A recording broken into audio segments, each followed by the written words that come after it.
Bismillahirrahmanirrahim. Të nderuar vëllezër dhe motra, sonte jemi në episodin e radhës. Sonte kemi nderin përsëri të thirrim përsëri dritlitën për të trajtuar pikërisht në 10 neç në fund Ramazanit. Mirësevjet profesor. Mirësevjet.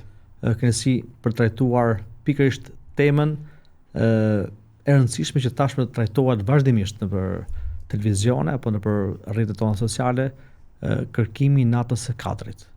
10 neç i fundit natës së Kadrit, natës Ramazanit është pikërisht marrja asaj oferte të madhe nga Zoti i gjithësisë, sikur thot pejgamberi sa kush ngrihet dhe fal namaz për të kërkuar pra këtë natë të madhe të Kadrit, i falen gjithë gjunafet e kaluar. Çfarë mund të flisni për këtë natë? Bismillah wa salatu wassalamu ala rasulillah wa ala alihi wa sahbihi wa man wala. Ju falenderoj për ftesën, për organizimin. Realisht sa kam ndjekur këto podcastet që keni bërë kanë qenë një përpjekje shumë cilësore dhe shumë e bukur në këto ditë të kaluara të muajit të begat Ramazanit.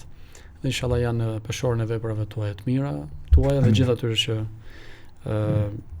ju kanë shoqëruar dhe janë marrë me këtë projekt. Në lidhje me pyetjen tuaj, pra tashmë jemi në 10 neçin e fundit. 10 neçi i fundit i një maratone një mujore për të shkuar tek Allahu xhaleshanu, pra për të pritur sevapin dhe kënaqësinë e Allahu xhaleshanu. Profeti Muhammed alayhis salam siç përmend dhe ju hadithin që thot kush ngrihet për të fal namaz në natën e Kadrit dhe bën edhe ihtisabin, pra e kërkon shpërblimin tek i Madhi Zot, Allahu xhaleshanu i fal të gjithë mëkatet dhe të gjithë gabimet. Pra është një nxitje, është një motiv.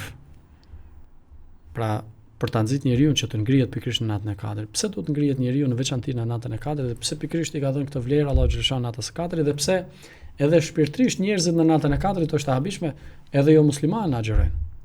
Po patjetër, pyesin të gjithë. Sepse Allahu xhaleshanu ka zbritur një sure në Kur'an që quhet Surja Qadr. Surja Qadr. Ne kemi zbrit Kur'anin Inna anzalnahu fi lailatul qadr. Atë, pra Kur'anin familjar në natën e Kadrit. Wa ma adraka ma lailatul qadr.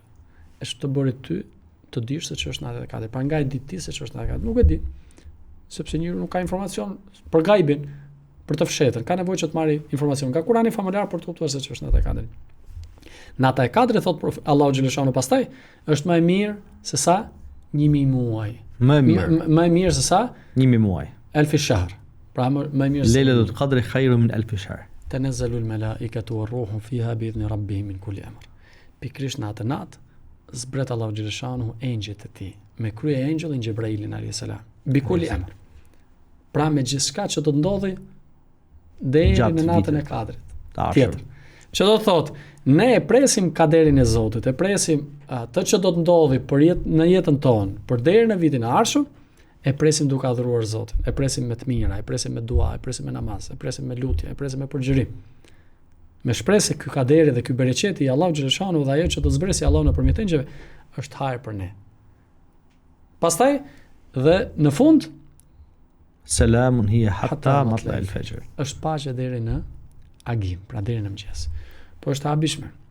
Në aspektin kohor është selam deri në agim, pra ditës tjetër. Po për atë që jetëson mësimet e natës së Kadrit dhe jetëson mësimet e Kuranit që kanë zbritur në natën e Kadrit, do jetë selam e gjithë jetën e tij. Për gjithë jetën e tij, për gjithë vitin po. Gjithë vit.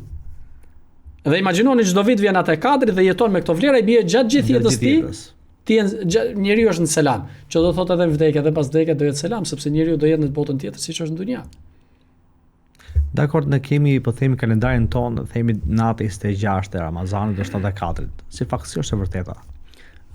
Ka transmetime që parafrojnë natën e 26, por ne na mëson Islami që të jemi tek ajo bashkësia apo tek siguria.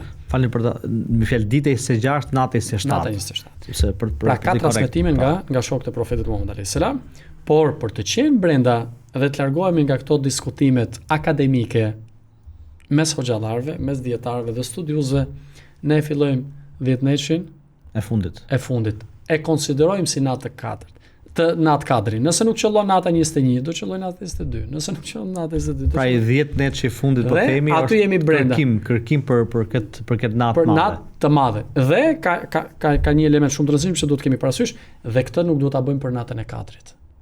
për si bindje ndaj Allahut xhaleshon për të marrë bereqetin. Kujdes se pa dashje ndoshta ne ngrihemi për natën e Kadrit. Pa dashje ndoshta shentrojmë natën e Kadrit. Natën e Kadrit e mori vlerën për shkak të Kuranit. Për shkak se zbret Allahu kaderin e tij. Por natë e Kadrit ngel natë e Kadrit. Pas ka shumë bereqet, pikërisht për ta kujtuar njeriu me kë? Me gjërat që ndodhin në natën e Kadrit, që është zbritja e Kuranit, edhe zbritja e kaderit të Zotit deri në vitin tjetër. Pra ne ngrihemi për Allahun në natën e Kadrit. Natën e Kadrit është mekanizëm. Po patjetër. 10 neçi i fundit të Ramazanit është mekanizëm, është mjet. Për të jetuar me Zotin. Pa dashje, lut Zotin që pa dashje të mos na bëhet qëllim në vetvete. Pra është një detaj shumë i rëndësishëm që ka nevojë që të sqarohet edhe të kuptohet drejt. Pra ne 10 neçi në fundit jetojmë me Allahun xhaleshanuhu sikur është natë Kadri dhe se s'bën njëra prej tyre do jetë natë e Kadrit.